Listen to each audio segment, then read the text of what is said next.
think that is like that takes away from like the star power. Like we don't.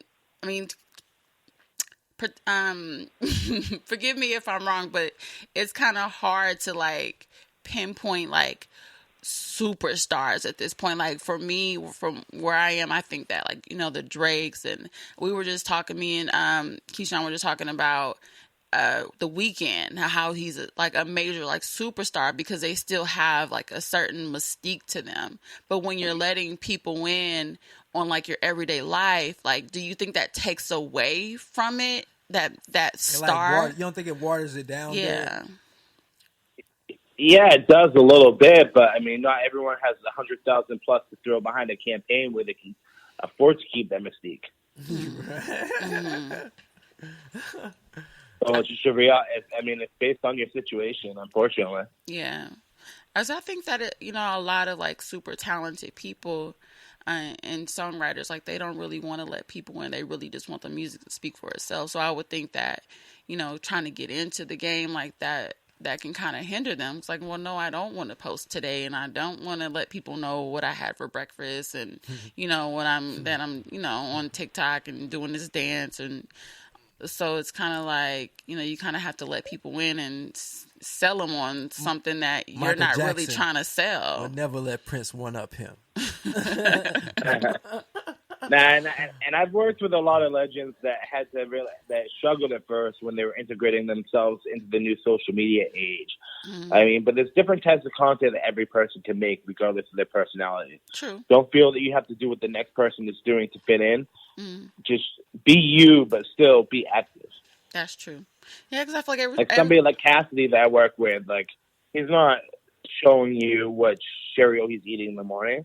He's just being more active, dropping more bars and freestyles than he used to. That's true. That's true. Yeah. Now, Derrick, I'm going to go to another question, man, with the music industry, because we all done heard this and probably, done seen something that was like, yeah, what the fuck is that? Bro, the music industry, because I know you have seen it and you have, worked inside of it and work with it. Does it really have that satanic aspect to it, Derrick? No, absolutely not. All that shit is cap. It's a gimmick. All that shit is cap. You have to look at it like this. I mean, regardless of what your gender, religion, culture is, right? It's this small groups of friendships or relationships that make money together. That's like it. Jewish people, for example, like they have relationships within their church or whatever it may be, where they share investment tips and ways to make money. Gotcha. So, I mean, that's really what the Illuminati type stuff is. It's small networks of people that, I mean, work together and share tips, share energy advice, share investment tips, etc. Right. I mean, it's not the satanic shit. I mean, there's people that will try to make you think that, but there's that shit is totally false. All right, now listen to this, Derrick. No lie, bro. I was on Clubhouse, and we all know how Clubhouse can get. And this was, he like a CEO, but he got a record label, and he has artists on there. And this guy said, bro, on Clubhouse, because we was talking about this, and he said that he heard from an artist manager that he has seen in a label contract where they asked for the artist's soul. Like, seriously, he said that. And this was an industry guy, bro, that has an industry artist. But it wasn't one of the top 3 labels. It might have been some small indie no-name label that just wrote that as a joke or something. You know what I mean? Like, okay. It wasn't like it was Warner, Universal, or Sony. Okay. Well, he said it was a top label, though. He didn't say which one it was. He didn't expose that part.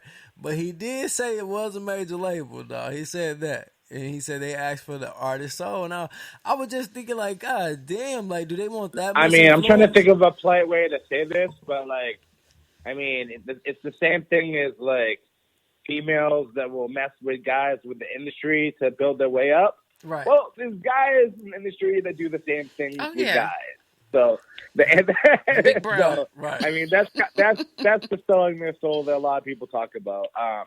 It's more. I mean, it was notorious in the New York scene dozens of years ago, but I mean, in Hollywood as well. But so there's a lot of people, like models and stuff that came up and stuff like that. That you'll hear stories about people that were invited to parties and stuff like that. Yeah. So a lot of the times when you hear people say they're selling their soul to the devil, that means they did some gay shit and they're ashamed of it. Okay. That means that makes sense. Makes sense too. That makes total That's all. sense. It's not like they're freaking worshiping fucking an Ouija board or something. Like, no, they just they just drank a little too much one night and did something they regret. And walked a little different the next day and regret it. Yikes! Yikes, bro. That shit crazy, dog. That's the truth, though. Like, they could have said no. Hey, no one forced them to do that shit. You're right. Consensual. You're totally right, dog. They thought they was repaying a favor. Like, this person done changed my life.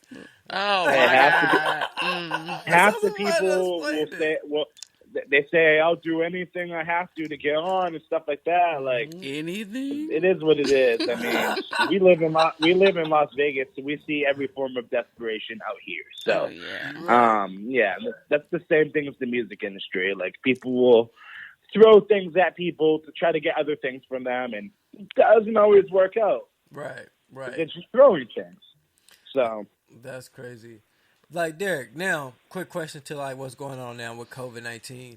How do you see the COVID-19 affecting the industry, and how do you see the industry bouncing back from this? I mean, a lot of people are making excuses. Many of them are valid. Like, a lot of markets are shut down. I mean, you've seen on my Instagram what I've done with my house. You a beast, dog. Your ass is a beast, bro. You are a beast. Got my boy DJ Cool over there. Strip club Saturdays, performances Sundays, but no, I mean, it is what it is. I'm not scared of the stuff. I mean, at the end of the day, I'm in my mid-30s, so I'm not going to let a virus take away some of the last quality years I have left before I get older. So you're right there. It is what it is. I'm not leaving it as an excuse. I mean, I'm gonna die anyway, so it is what it is. I'm not. So, what do you think about these artists turning to OnlyFans? The artist starting the OnlyFans? Is that what she asked? Yep. She said, "What you think about them turning to our OnlyFans?" I would love for them all to give me a call and sign to me. Cause Derrick gonna help them blow up. We gonna give them. Man, we've been so. I mean, those of you that don't know me, I was one of the biggest Instagram growth hackers this summer. I was running 350 accounts. When celebrities were watching your stories, there was probably like a 20-25% chance that was me in my software this summer. So Instagram changed the whole algorithm and shut that down. So I've been shifting over to OnlyFans, helping them develop new tricks through Tinder and stuff like that, and have been reinvesting that back into hip hop. Yeah, so OnlyFans, like, you can curate other content on there. It's just, a lot of traffic is going to. Yeah, I have an OnlyFans. I created an OnlyFans for music industry advice, but I found that it had a certain stigma that like people just didn't want to use it for that. That's dope. That's dope. And that's mad dope, because you definitely can give people the game there, because you have an inside. Yeah, but I mean, the people that like would want to subscribe, most of them got families and kids and girls, and it's just the stigma of the OnlyFans. Like, I tried it out because the partner suggested it to me, and it just did not work out for me. Got you. I'm curious to know what your opinion is on, new artists signing these single deals, and we never hear from them. Single deals. So, I mean, it is what it is. It depends what the deal is. Like, no, it's not really a good long-term approach. But I mean, then again, if you break a single, then I mean, you might be set for the rest of your life. Yeah, you can eat. I mean, I don't want to give too much information or clues on who this person is, but I've worked with an artist who had a major record before they were 18 years old, who was on a single deal, and I mean, they were left broke before they even turned 18 with one of the biggest records in the country a year previous. So, crazy. I mean, the single deals really can kill something. Because with the single deals, they don't educate the person. So do you think that it shows the artist that the labels really don't see longevity in the artist, or they have to prove themselves in order? So it's different. So right now, the labels aren't investing like they used to unless you're already on. A lot of the new artists you see come on labels are label partnerships where there's an independent person putting the bag up and they're using the label promo machine. So that's really the reality of the situation. Like, you have these big investors and stuff like that, yeah, they might have a partnership with a major. That's why there's so many branches of major labels. Those all signify different investors. So for artists, that's why you got 30 branches under Sony, 30 branches under Universal. That's crazy. So for artists that is trying to get on, for our listeners, our congregation is what we call them.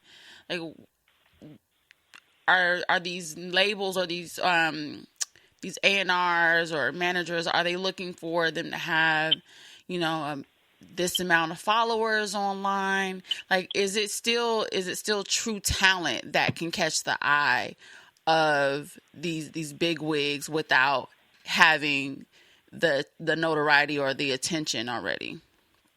It depends how deep the person's pockets are. If they have deep pockets, then they can get the person the notoriety themselves based on talent.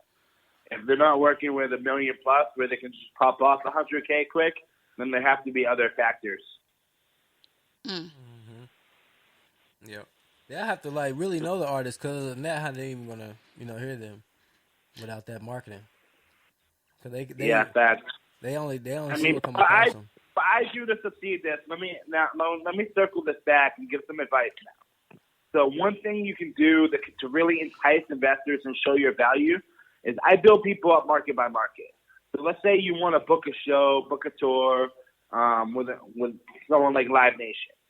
What they want to know is how many fans do you have within 50 miles of the venue?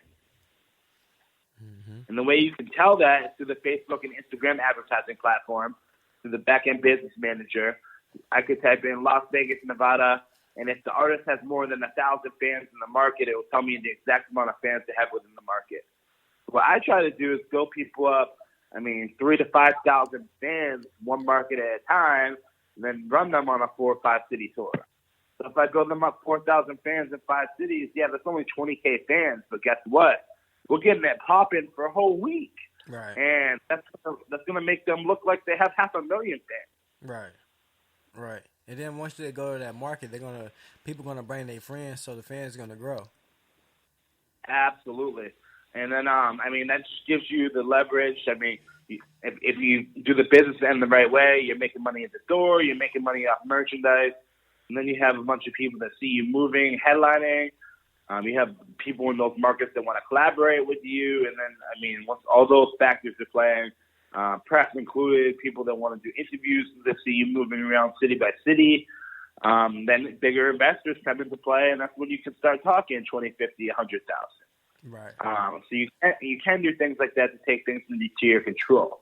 That's what I do with my clients and stuff like that, just to give you a little sample size. I could build someone up 20,000 fans, and that's kind of my plan to turn them into 1 million followers. But along that way, we do have to hook the big white shark. Right. Or the great white shark, or whatever. The big fish. That's what I was trying to say. Like a big catch. And I know you circle back for everybody. I know one of the big artists that you work with was Jonah Lucas, and you help him get his his foot out there with his marketing, right? Yeah, I worked with him from his first single under his current label up until the day he got signed to Atlantic. So when he was working with them, when Atlantic comes on, they usually fire the whole staff of any artist that gets signed to them because they use their own internal teams. Right. But I started building his Instagram and Twitter from 2,000 to 3,000 up both of them. That's crazy. I know you know the director too, right? I know he shot a couple Jonah's big Yeah, videos. with Project 2 Studios in New Hampshire. My boys Ben and Connor